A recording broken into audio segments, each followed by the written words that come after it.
नाज़रीन, cipher case की समाअत आज अडयाला जेल में हुई और 6 मीडिया नुमाइंदगान को ये कार्रवाई देखने की इजाज़त दी गई।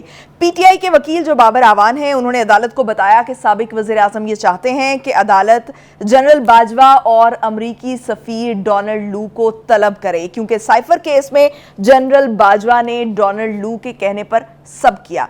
मज़ीद क्या क्या बयानात दिए गए, आज की समाअत में क्या क्या जवाबात दाखिल कराए गए, इस समाअत के दौरान चेयरमैन पीटीआई की तरफ से, साबिक चेयरमैन पीटीआई की तरफ से, और उनका ये रवैया क्या अवाम में कन्फ्यूजन पैदा करेगा और ये कन्फ्यूजन जो है क्या मज़ीद तकसीम की तरफ लीड करेगी, इस पर बात करेंगे। दूसरी तरफ नून लीग और जेयूआई के दरमियान सियासी इत्तेहाद के लिए कुछ मामलात डिस्कस हो रहे हैं।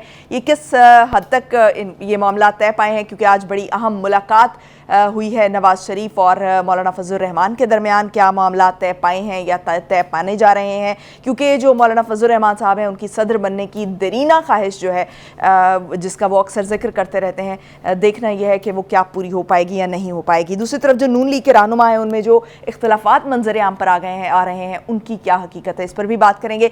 और नाज़रीन, नेक्स्ट हमारी स्टोरी होगी गजा इसराइल की जो ताज़ा तरीन सूरत हाल है और ये किस तरफ बढ़ रही है। अस्सलाम वालेकुम बुखारी। कैसी हैं आप उस्मा? बुखारी साहब, मैं ठीक हूँ, आप कैसे हैं? मैं ठीक नहीं हूँ। क्यों? वो हमने ना एक कॉमिक वीडियो देखी थी जिसमें पंजाबी फिल्मों के जो डायलॉग हैं वो सुन के, जो न्यूटन था उसने 3 दफ़ा खुदकुशी की थी। मेरा भी कुछ ऐसा ही हाल है। खान साहब के बयानात सुन के मेरा भी दिल चाह रहा है कि कहीं ना कहीं कुछ ना कुछ मैं इतना बड़ा कर जाऊँ कि लोग पूछें लोगों से कि क्यों मरा था।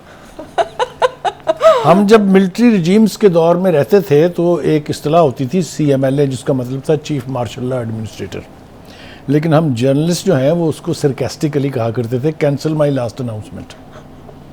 ये कैंसिल माई लास्ट अनाउंसमेंट का जो रवैया है खान साहब का, ये कोई ताज़ा तो नहीं है, लेकिन अब जिस इंतहा को उन्होंने पहुंचा दिया है वो कमाल है। इसलिए कि इससे पहले उन्होंने खुद कहा था ये कि यू टर्न लेने वाले बड़े लीडर्स होते हैं, ये आम बंदे के बस की बात नहीं है।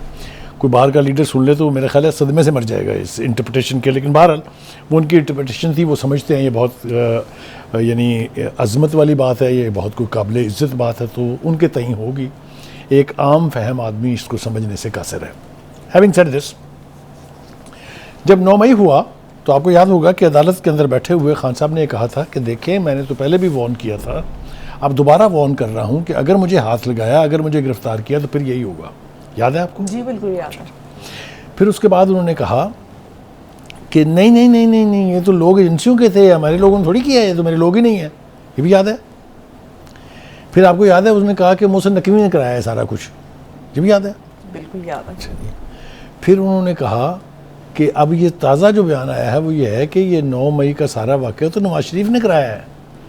क्या वो ये रहे हैं कि मेरी पार्टी के लोग जो थे वो हदायत ले रहे थे नवाज शरीफ साहब से दिफाई तनसीबात पर हमले की, कोर कमांडर हाउस में घुसने की, मियाँ वाली एयरपोर्ट पर जहाज़ों को आग लगाने की कोशिश वगैरह वगैरह वगैरह।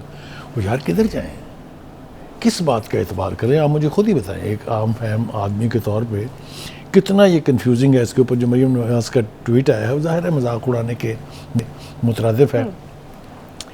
और ये बात यहाँ पर ही ख़त्म नहीं है, ऐसे ऐसे बयानात जारी हो रहे हैं और ख़ुद खान साहब दे रहे हैं। मिसाल के तौर पे आपको याद होगा कि उन्होंने कहा कि मैंने तो शक्ल पहली दफ़ा देखी है बुशरा बीबी की निकाह वाले दिन। अब ये कोई आम आदमी सुन के कैसे बर्दाश्त कर सकता है इसको कि जो उनके साबिक शौहर हैं उन्होंने तो अब अदालत में बयान दे दिया ना कि मेरे घर आके बैठते रहते थे, घंटों इनकी मुलाकातें चलती थी। फिर उन्होंने ये भी कहा कि फिर जब और ज़्यादा ताल्लुकात बढ़े तो फिर ये इस्लामाबाद मुंतकिल हो गई थी, मेरा फार्म हाउस था उस पे। उनके बयानात में भी, पहले के बयानात में भी, और फिर वो जो है वहाँ से रोज़ मिलने के लिए बनी गला जाया करती थी। मगर इस सब कुछ भी छोड़ दें, झूठ बोल रहे होंगे वो। लेकिन ओन चौधरी का जो बयान आया है उसने कहा ये दर्जनों मरतबा निकाह से पहले उनको मिल चुके थे, मैं उसको मिलवाने के लिए लेके जाया करता था और ये मुलाकातें घंटों जारी रहती थी। उन्होंने ये भी कहा है कि बेहतर होगा कि खान साहब अब अपने मुंह को लगाम दें, वरना मैं जब बोलूँगा तो वो शर्म से ना मुंह दिखाने के काबिल रहेंगे, ना उनको सर छुपाने की कहीं जगह मिलेगी। तो बुखारी साहब, खान साहब तो ये भी कह रहे हैं कि जो बुशरा बीबी के साथ किया दुनिया में इसकी मिसाल नहीं मिलती। जी बिल्कुल, उन्होंने जो कुछ उसके साथ किया वाकई दुनिया में कोई नहीं कर सकता, किसी के साथ भी नहीं कर सकता कोई ये। हाँ, उन्होंने जो कुछ किया कि मुरीद बनने गए थे, मुरीद बन के पीर ले उड़े। आप बताइए दुनिया में कहाँ होता है ये? कौन सा पीर करेगा ये? तो ये तो वो ठीक कह रहे हैं, उनके फरमान में कोई शक नहीं है, मुस्तनद है उनका फरमाया हुआ कि किसी दोस्त के घर में घुस के आप उसकी बीवी ले उड़ेंगे, जाहिर है आम आदमी तो नहीं कर सकता ना, ये आम आदमी के बस की बात है। तो हैविंग सेड दिस, अच्छा बुखारी साहब, ये जिस किस्म के बयानात अभी ये साइफर केस के दौरान भी हम सुन जी अब रहे उस पर ही आ हैं रहा था और मैंने कहा ये थोड़ी सी ज़रा तो थोड़ी, क्या ये बिल्ड करना चाह रहे हैं, या नैरेटिव बिल्ड करना चाह रहे हैं, या इस तरह के बयानात पे वो चाह रहे हैं कि मीडिया पे डिस्कस हो और वो ज़्यादा अहमियत हासिल कर सकें? ये मैंने आपको मिसाल इसलिए दी थी 9 मई वाली कि जो साइफर वाली सूरत हाल है वो भी इससे मुख्तलिफ नहीं है। अगर आपको याद हो तो बड़े तम तराक से इस्लामाबाद में रैली, जबकि ये प्राइम मिनिस्टर थे, उसमें जो साइफर लहरा के उन्होंने कहा था कि अमेरिका जो है वो पाकिस्तान में अपोजिशन के साथ मिलकर मेरी हुकूमत गिराने के लिए अदम एतमाद की तहरीक लेके आया, ये बात ठीक है जी।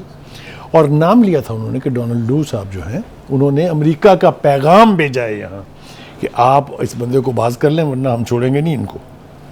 और पहली बात तो ये है, उसके बाद ये बयानात दे भी चुका है, पहली बात तो ये है, clarifications दे चुका है। 1 दर्जन से ज़्यादा मरतबा वो इसको डिनाई कर चुका है। पहली बात तो ये है, ज़रा आप खान साहब के दिमागी कैफियत की उड़ान देखें कि एक सुपर पावर आपके मुल्क का तख्ता उलटना चाहती है, आपके मुल्क के वज़ीर आज़म का, और वो अपने 3rd सेक्रेटरी के लेवल पर आपको ये कन्वे कर रहे हैं कि तकड़े हो जाओ, हम आपका तख्ता उल्ट रहे हैं।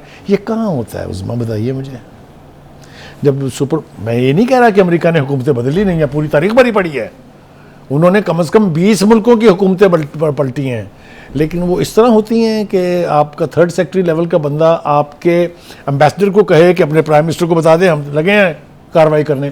कहाँ होता है ये? लोगों ने उस वक्त भी इनकी अकल का मातम किया था। चलिए जी, हमने मान लिया खान साहब आप ठीक कह रहे हैं। फिर जब वो फारग हो गए तो उसके बाद उन्होंने कहा वो तो मुझे गलतफहमी हो गई थी, मैंने तो कभी अमेरिका का नाम ही नहीं लिया, ये तो साजिश मकामी थी, और आपको पता है कि इनका नाम लिया था उन्होंने, हम भी ले लेते हैं।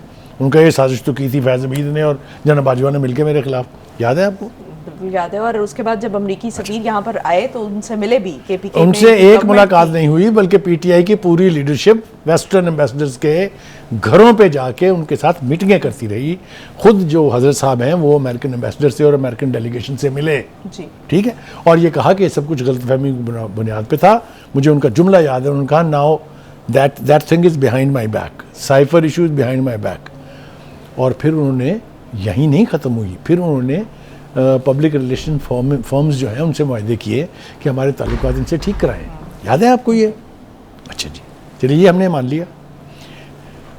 फिर जनाब अब क्या कह रहे हैं वो, जिसके ऊपर ये आज हम प्रोग्राम कर रहे हैं? उन्होंने कहा मैं तो बाजवा को बुलाऊंगा और डोनाल्ड ट्रम्प को भी बुलाऊंगा अदालत में। अच्छा, क्या कानूनी तौर पे बुलाया जा सकता है? देखिए ये तो एक बिल्कुल अलग बहस है ना कि वो आएंगे कि नहीं। कानूनी तौर पर आप अपने मुल्क के किसी भी बंदे को बुला सकते हैं, लेकिन डोनाल्ड ट्रम्प जो है वो आपका मुलाजिम नहीं है, वो अमेरिकन हुकूमत का स्पोक्स पर्सन है, उनका डिप्लोमेट है। ये इतना आसान हो तो बस सुबह से शाम तक अमेरिका पेशियाँ भुगता रहे, ठीक है ना? यानी खान साहब की आधी ख्वाहिश पूरी की जा सकती है? आधी ख्वाहिश पूरी हो सकती है, लेकिन उसके लिए भी जवाज़ होना बहुत ज़रूरी है।